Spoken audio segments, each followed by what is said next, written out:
Breaking news, terpidana kasus kopi sianida Jessica Wongso yang bebas bersyarat kembali hadir di layar NTV bersama saya, Nastiti Lestari. Pemirsa, hari ini Minggu 18 Agustus 2024, Jessica Kumala Wongso terpidana kasus pembunuhan dengan kopi sianida terhadap Wayan Mirna Salihin bebas bersyarat. Jessica bebas setelah mendapat remisi total 58 pekan, 30 hari dari vonis 20 tahun penjara. Setelah keluar dari lapas perempuan Pondok Bambu, Jakarta Timur, Jessica selanjutnya mengurus administrasi pembebasannya di Balai Pemasyarakatan Jakarta Timur. Dan pemirsa, kita segera saksikan wawancara langsung dan eksklusif jurnalis NTV Desmona Chandra dengan terpidana kasus kopi sianida Jessica Wongso di Senayan Golf Avenue. Mona, saat ini di media sosial X sudah trending Jessica Wongso atau hashtag Free for Jess. Rasanya ini kabar yang sekaligus akan membawa angin segar bagi Jessica dan tim kuasa hukumnya. Silakan dengan wawancara Anda.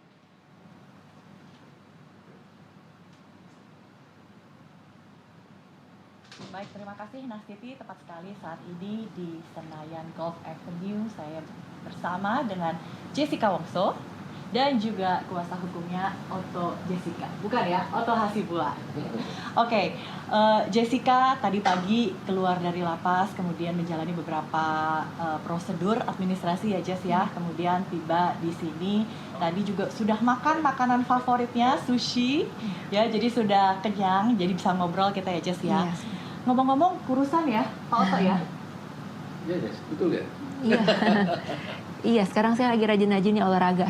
Oke, tapi bukan berarti kurang nikmat ya makanan di dalam sel ya? Atau memang menjaga badan? Ya, menjaga badan sih lebih tepatnya ya. Oke, boleh diceritain Jess aktivitasmu di dalam lapas seperti apa? Aktivitas dalam lapas ya berusaha untuk sibuk aja, apa aja yang bisa saya kerjain. Terus ya mencoba untuk membantu lapas, siapa tahu saya bisa berkontribusi dengan sewaktu saya menjalankan waktu di sana. Ya semoga bermanfaat dan bisa meninggalkan kesan yang baik untuk lapas. Apa aja tuh yang kamu kerjakan?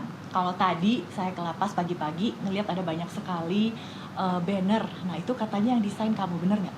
Oh iya itu saya yang buat ya.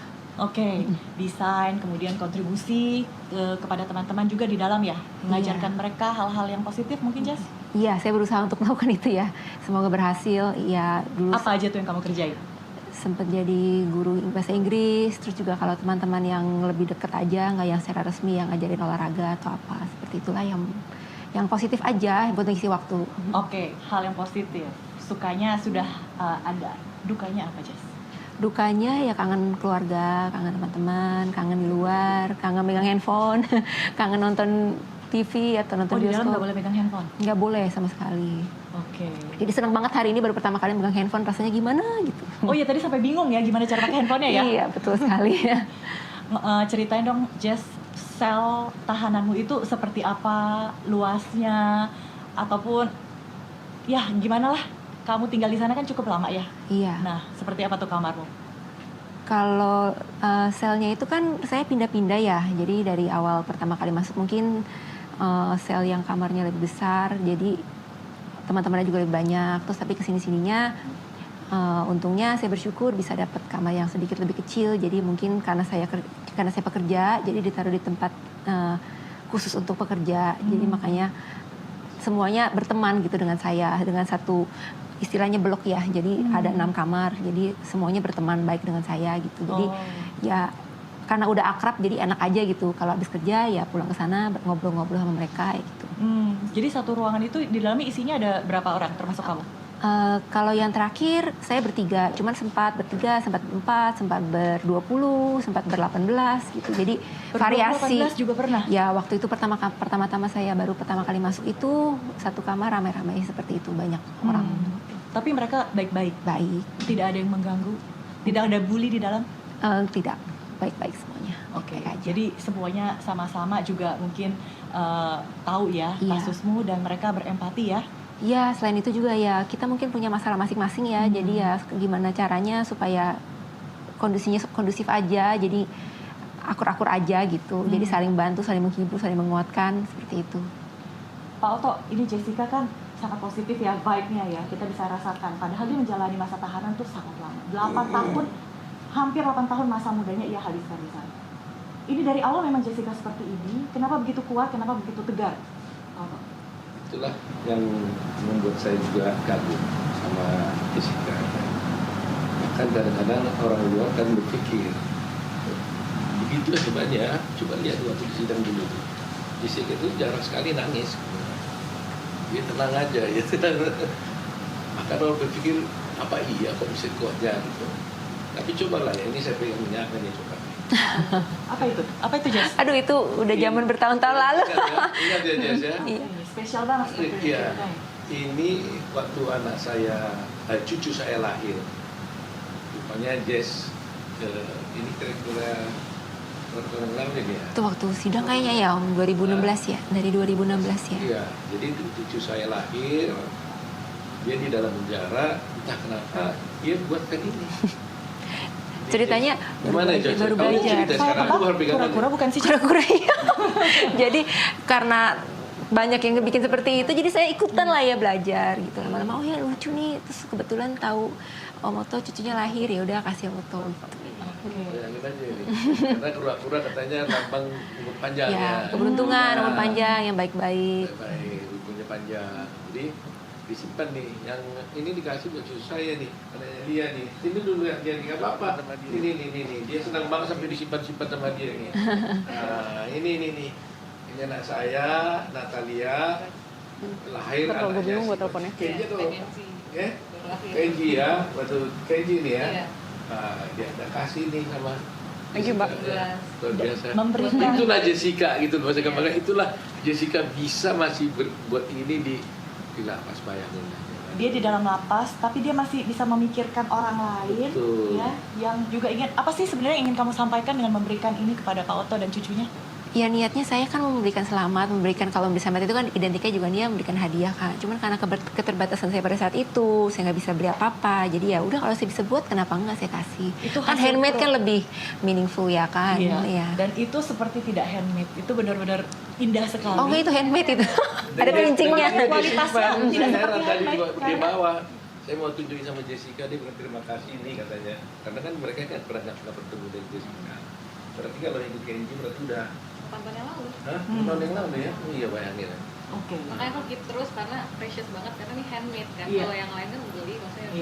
Iya, nothing special. Iya, Ah. ini from the heart and then Disimpan sama dia coba itu. Ya. Keren banget, Jess. Kamu Oke. sangat positif. Itu apakah di hari pertama kamu masuk lapas sudah seperti itu? Sepertinya kalau misalnya saya bayangkan sendiri ya, dunia saya tuh runtuh. Saya tidak akan bisa melihat cahaya. Tapi kamu sepertinya sangat positif, ikhlas menjalaninya. Dan juga saya dengar kamu sempat ke wihara ya, berdoa Ya, beberapa kali. iya. Ceritain dong, Jess. Gimana ya, kalau pertama kali ya memang ya seperti yang kamu bilang ya, dunia runtuh, tidak ada cahaya, ya itu juga yang saya rasakan. Tapi mungkin walaupun itu yang saya rasakan, tapi bukan berarti saya harus menunjukkan kalau saya merasakan seperti itu kepada orang-orang di sekitar saya gitu kan. Apalagi kalau misalnya saya menunjukkan, nanti keluarga saya jadi sedih atau pengacara saya jadi tambah panik gitu kan. Terus petugas-petugas sama teman-teman narapidana yang lain juga kan, mereka juga sama-sama berjuang ya. Jadi janganlah, jadi kalau misalnya kan pasti kalau misalnya ngelihat teman sedih kan kita jadi kebawa gitu kan. Jadi Jessica ini dia lebih memikirkan orang lain dibandingkan dirinya sendiri ya, Pak Otto ya? Kalau saya panik, artinya agak sedikit tegang, dia langsung siurin saya. Om, jangan, nanti siapa yang belain saya kalau Om jadi susah deh. Begitu coba dia nih. Nah, tadi kan Om juga bilang tenang gitu. Tapi ini malah kadang-kadang disalahartikan oleh warganet ataupun siapapun itu. Mereka merasa, kok bisa ya dia sedih gitu.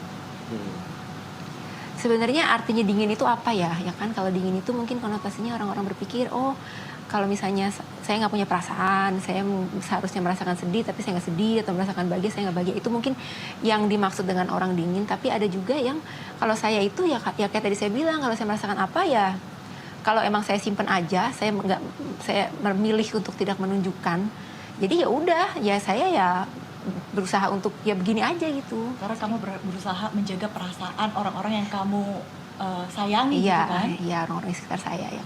Ada yang berubah nggak Jess dari ketika kamu pertama kali masuk 2016 sampai kamu sekarang keluar? Kamu menyadari ada hal-hal atau apa yang berubah dalam diri? Iya banyak ya, maksudnya kan kalau di luar mungkin ada waktu sedikit untuk kita me time gitu ya, untuk bersama dengan diri sendiri, ya kan lebih fokus untuk jalan-jalan atau ngelakuin pekerjaan atau apa gitu kan. Kalau mungkin di penjara ini banyak waktu untuk apa ya, berdiam, untuk mencari lah sebenarnya saya ini maunya apa, saya tuh gimana, saya gimana. Jadi mungkin lebih perubahannya mungkin lebih mengenal diri sendiri, lebih solid aja dengan diri sendiri, seperti itu aja sih kalau perubahan. Tadi kamu cerita lebih ada refleksi diri gitu ya. Iya. Bagaimana kamu berdamai dengan keadaan, berdamai dengan dirimu sendiri? Awalnya sulit banget karena ya caranya orang di luar sana gitu kan, apa yang mereka katakan, apa yang mereka lakukan, mungkin itu ya pastilah ya saya ada rasa sedihnya, ada kecewanya, ada shocknya ya kan, ada segala macam lah itu, pokoknya segala macam perasaan lah ya kan. Tapi ya lama kelamaan ya emang kalau saya harus menerima itu harus dihadapin, toh juga saya sedih, saya depresi, atau saya senang, atau saya ceria, itu juga harus saya jalanin gitu. Jadi ngapain saya memilih hal yang bikin saya dan orang di sekitar saya itu nggak nyaman gitu kan. Jadi ya udah pilih yang terbaik aja. Dan sekarang jadi lebih cuek, nggak terlampau pusing apa kata orang gitu ya Jess ya? Ya orang kan punya hak ya untuk berpikir, untuk menilai, untuk mengatakan segala macam apa yang mereka pikirkan. Tapi kalau misalnya saya tidak memberikan mereka kekuatan untuk itu mempengaruhi saya secara ekstrim atau bagaimana, ya udah begitu aja. Kan ada orang memberikan kritik karena untuk membangun, ada juga yang mengkritik karena emang ya mereka maunya begitu gitu kan. Jadi ya harus dibedain aja sih. Jadi jangan terlalu dibawa perasaan kalau misalnya yang buruk itu terjadi. Iya, banyak yang merasa atau melihat Jessica ini sebagai sosok yang dia Spekulasi sendiri, membuat teori sendiri. Sampai mereka berspekulasi sendiri, membuat teori sendiri. Oh dia pasti aneh-aneh gitu. Gimana tuh? Oh. Mbak Irma, tanyain dong memang habis ini apa? Itulah fakta yang terjadi. Habis dialog apa? Tapi sekarang ini akhirnya orang berpikir bahwa mereka kan tidak lagi melihat dari sisi Jessica saja, tapi mereka melihat dari semua fakta-fakta di persidangan. Ya. Apa yang terjadi di persidangan memang mulanya karena begitu gencarnya pemberitaan mengenai dia yang negatif. Mulanya kan memang semuanya menganggap itu gimana gitu ya. Tapi kemudian dalam perjalanannya saya melihat terjadi twist ya, berubah cara berpikir orang dan banyak yang mendukung Jessica sekarang. Ya mudah-mudahan ini pelajaran yang sangat menarik buat kita. Kamu tahu dong yang maksudnya Pak Oto yang memutar atau membalikan 180 derajat pendapat publik terhadap dirimu itu apa? Kira-kira tahu. Ice cold. Oh ya, oke. Itu kalau kita lihat sebelumnya begitu banyak netizen, orang-orang yang menghujat dan mencaci maki. Tapi kini mereka sepertinya menyesali penilaian mereka. Karena saya di dalam ya, jadi saya tidak tahu banyak soal mungkin komentar-komentar orang di luar sana atau apa yang terjadi di luar sana. Tapi ya kalau misalnya itu yang diberitahukan saya ya bagus ya, ya udah ya bagus gitu. Sampai-sampai ada simpatisan pendukung kamu bikin banyak sekali gerakan #JusticeForJessica, #FreeJessica. Mau ngomong sesuatu untuk mereka? Iya, terima kasih sudah membangun dan menjalankan gerakan-gerakan itu untuk mendukung saya. Terima kasih, doa dan supportnya itu sangat berarti buat saya untuk saya ada di sini dan selalu kuat dan ya bisa bebas dan terus baik dan sehat. Ya. Dan ini pertama kalinya saya lihat Jessica nggak pakai baju putih, Oto. Jadi saya sengaja pakai baju putih gitu supaya untuk ya biar kelihatan mirip gitu lah. Iya. Sekarang berbeda. Iya, selama ya. sidang putih terus. Itu kenapa, Jess? Itu karena diharuskan. Saya juga nggak suka sebenarnya pakai baju putih. Oh, Karena cepet kotor. Oh, itu diharuskan. Iya, diharuskan. Di sidang. Iya. Oke. Itu wardrobe-nya terdakwa sayangnya. Jadi ya. Oke. Nah, tadi saya sempat lihat Mama datang ya. Iya. Jemput, terus juga sama-sama diserahkan ke kuasa hukum dan juga ke anggota keluarga, itu ada Mama ya. Iya. Mama, Papa sehat, Jess? Sehat. Sebelumnya kan katanya Papa sempat kurang sehat gitu ya. Mm-hmm. Tapi tahu ya kamu keluar hari ini dan Tahu. reaksi Papa gimana? Yang nggak datang dan juga reaksi Mama pertama kali ngeliat kamu gimana? Karena kami awak media tidak bisa melihat kondisi sesungguhnya pada saat bertemu langsung. Iya, mama seneng banget, tapi mungkin karena tadi itu ramai sekali, jadi kita belum sempat duduk dan ngobrol secara private ya. Mungkin perasaannya gimana saya juga belum tahu gitu. Mungkin karena tadi hektik sekali, jadi ya mungkin ada shock juga mama. Tapi ya semoga sebentar lagi udah tenang, jadi kita bisa ngobrol enak. Bukan hanya mama yang shock, kamu juga shock. Iya. Iya. Banyak ngomong dia shock, karena dia belum tahu apa terjadi nih. Ini realitanya, gimana sebenarnya ini katanya. Dia kaget juga what's happening gitu ya. Tapi ya itu sekarang ini sebenarnya ini kan langsung kan ini. Iya. Kan ini kan wawancara pertama kali baru keluar berapa menit langsung diwawancara begini. Sebenarnya dia bingung, belum melihat dunia luar dia sebenarnya nih. Jadi belum sempat kita kong kali kong gitu ngomongin apa ya. Ini Iya. benar-benar fresh from the oven ini Jessica baru menyampaikan isi hatinya, perasaanmu juga ya Jess ya. Kangen nggak sama keluarga, mungkin kakak-kakakmu juga? Iya, pastinya kangen lah itu. Nanti habis ini kalau udah ada waktu baru saya kontak mereka. Oke, tapi mereka juga mungkin sudah mempersiapkan sesuatu untuk kamu gitu ya Jess ya? Oh nggak tahu deh kalau itu, karena kan harus surprise kali ya, jadi saya belum tahu. Selama ini keluarga kamu mendukung kamu seperti apa sih Jess ketika kamu masih di dalam? Oh ya, dukungannya luar biasa ya, maksudnya dari awal ya mereka karena mungkin tahu kenal saya dari kecil ya, jadi ya selalu suportif, selalu yang kayak tidak pernah terpengaruh dengan apapun yang dikatakan oleh media atau orang-orang luar sana. Jadi ya itulah yang membuat saya kuat juga gitu kan, maksudnya ya udah kalau misalnya banyak orang berpikir yang bukan-bukan, yang penting orang yang saya sayang sama saya berpikirnya baik gitu kan. Itu kan sepertinya beban semua ke kamu. Kamu bisa menghargai, bisa melihat bagaimana hati orang lain gitu. Tapi ibaratnya nggak apa-apa lah yang lain nggak kenapa-napa, nggak apa-apa lah saya yang kenapa-napa ya, asal yang lain happy gitu. Sepertinya itu yang ada di sosok kamu ini Jess. Pernah nggak sih kamu meratapi nasibmu, kenapa aku harus seperti ini? Ya kalau dibilang nggak pernah sama sekali itu nggak mungkin ya, tapi ya kalau meratapi sesekali-sekali mah saya bilang mah nggak apa-apa. Jadi ya maksudnya kalau merasakan sesuatu kesedihan atau apa itu sebaiknya jangan ditolak. Saya nggak boleh nolak itu, karena kalau kayak gitu nanti malah jadi ngerengkel, malah jadi bawaannya jadi sedih atau jadi malah tambah parah gitu kan. Malah jadi nggak sehat. Ya kalau dirasakan ya udah, kalau emang saya rasa happy saya rasakan, kalau saya lagi sedih saya rasakan, gitu aja sih. Tapi seiringnya waktu kan itu nggak selalu terjadi setiap hari setiap jam. Jadi ya kalau lama-lama saya berpikir positif, saya berniat, yang penting niat ya kan. Kalau saya niat untuk positif terus ya lama-lama ya itu yang terjadi. Yang lama-lama yang negatifnya mengurang, gitu aja sih. Bentar lagi Jessica ulang tahun ya? Kalau nggak salah ya. Masih lama. Kalau nggak salah Oktober nih. Iya. Iya kan? Oktober ini usia kamu berapa? Aduh jangan ditanya deh kalau umur 17 tahun aja selamanya. Jangan dong. Ini kan adalah satu proses kita menuju kedewasaan. Iya. Kalau aku hitung-hitung sih ya. Kedewasaan itu tidak ternilai dari usia loh. Iya, betul, Karena saya betul. melihat banyak sekali orang-orang itu. Maksudnya dalam 8 tahun setengah kebelakang itu ya saya mengenal banyak orang, segala macam usia, segala macam latar belakang. Ya maksudnya orang yang masih kecil pun bisa lebih dewasa daripada orang yang Bergantung proses hidup yang mereka tergantung jalani, proses. mereka lalui. Tapi nih kalkulasi saya Jessica umurnya bisa ditebak nggak? Itu sendiri aja lah. Gitu. Oke, saya infokan aja 35 tahun, bener kan? Iya, oke.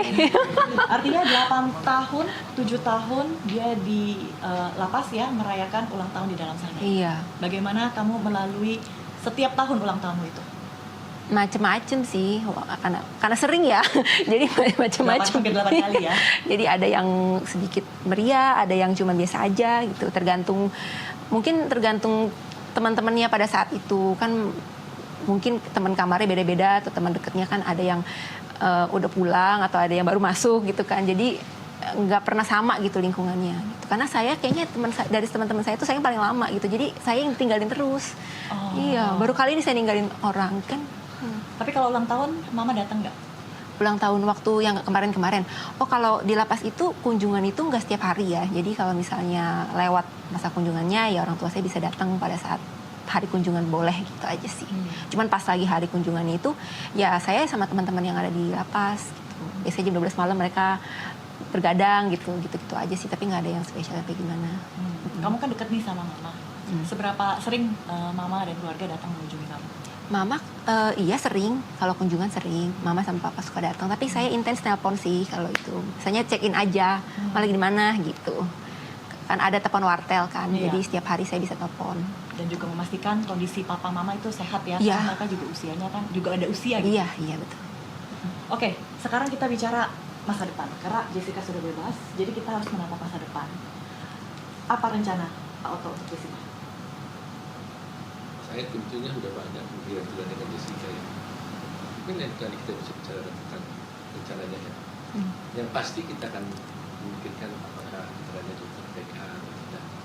Tapi saya tidak mau bikin Jessica 1-2 hari ini menikmati dulu. Jessica 1-2 hari ini menikmati dulu alam yang segar ya. Jadi saya tidak terlalu mau menceritakan tentang hal bersifat berat-berat lah. Seperti katakan ini dari sana tadi keluar dari Bapas langsung ke sini dia makan sushi Langsung saya todong ya. dan langsung ditodong. Belum lihat ini pohon-pohon di luar pun belum lihat sama dia nih, ya kan? Nah, nantilah kita bicara tentang bagaimana kelanjutan daripada kasusnya Jessica ya, supaya dia lebih segar.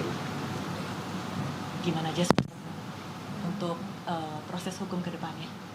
Kalau proses hukum ya saya serahkan semuanya ke tangan Om Otto. Ikut aja. Iya ikut aja. Terus kalau saya mau kemana dan ngapain abis ini, saya juga belum tahu.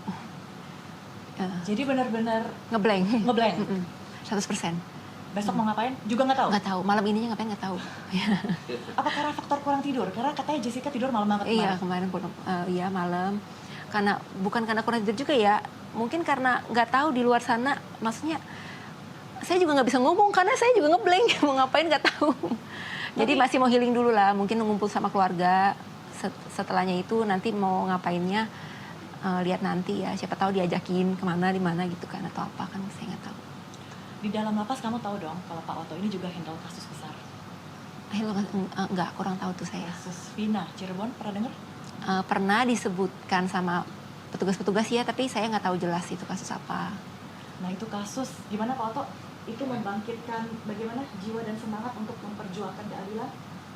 Ya hampir lebih kurang nasibnya sama lah dengan Jessica ya. Cuma waktu itu saya selalu katakan bahwa saya sebagai ketua tim di situ kebetulan beruntung banyak tim saya hampir 120 orang. Selalu saya katakan bahwa untuk kali ini saya belum terjun langsung. Biar tim yang menangani karena saya masih punya hutang profesi terhadap Jessica. Saya katakan selama belum berjalan juga dengan Jessica, rasanya saya untuk terjun di sana itu secara full masih belum tenang gitu. Jadi makanya kasus Jessica itu walaupun in charge apa yang mengikuti tim saya itu teman yang semua menanganinya karena kasusnya memang sama karena mereka juga datang minta bantu kan ke Peradi kan ke Peradi dengan banyak orang bagaimana membantu mereka yang kasusnya dia merasa tidak melakukan ternyata dihukum ya kan? Jadi saya konsultasi Jessica, saya juga harus saya pertimbangkan. Beruntung saya tim saya banyak. Ya ternyata surprise PK masih belum berjalan, tiba-tiba dapat kabar bahwa Jessica bisa bebas. Jadi sudah sedikit lebih ringan lah, ya lebih ringan pekerjaannya, tetapi tanggung jawabnya masih berat karena belum ada akhir kepastian tentang bagaimana gitu ya. Dari awal tahun kan memang kita lihat animo masyarakat Jazz itu berubah sekali gitu ya. Mereka bisa menyuarakan keadilan dan benar-benar menyoroti kasus per kasus gitu. Nah, mendapatkan dukungan dari netizen, apakah itu juga menjadi hal yang positif untuk kasus hukum Jessica? Pak Otto? Ya, walaupun sebenarnya ya bebas atau tidak bebasnya Jessica ini, kalau dia udah di luar sekarang ini, physically kan dia udah di luar, walaupun masih bersyarat. Tetapi biar bagaimanapun penghukuman itu kan masih menjadi masalah. Tapi saya mengambil posisi begini deh. Saya tetap hormati putusan pengadilan menyatakan dia bersalah. Itu putusan yang tidak bisa saya bantah secara formal. Harus saya hormatin itu. Nah, persoalan kita merasa ada yang tidak sesuai dengan keinginan kita bahwa kita menganggap dia bersalah, itu nanti akan kita perjuangkan melalui PK. Jadi kita tidak mau ingin berbantah-bantah di sini. Yang penting sekarang bahwa Jessica sudah di luar dulu, ya, di mana seperti saya katakan itu bahwa sebenarnya kita sarankan sama dia dulu untuk untuk gerasi, ya dia nggak mau. Dengan asumsi kalau gerasi itu kan dia menganggap dia bersalah. Tapi ternyata puji Tuhan, ada jalan Tuhan. Dia nggak mengajukan gerasi, ternyata lapas bisa memahami.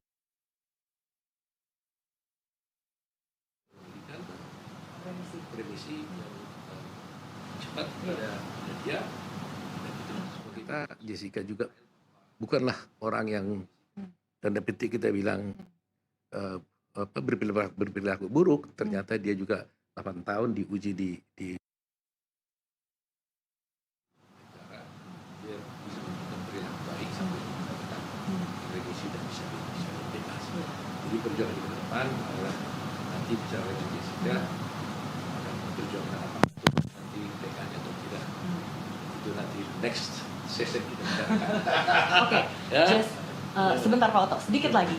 Jess, tadi Pak Oto singgung kamu nggak mau mengajukan gerasi. Padahal gampang nggak sih kalau bilang aja ya udah biar lebih cepat gitu, biar lebih cepat beres. Kenapa alasan kamu tidak mau ya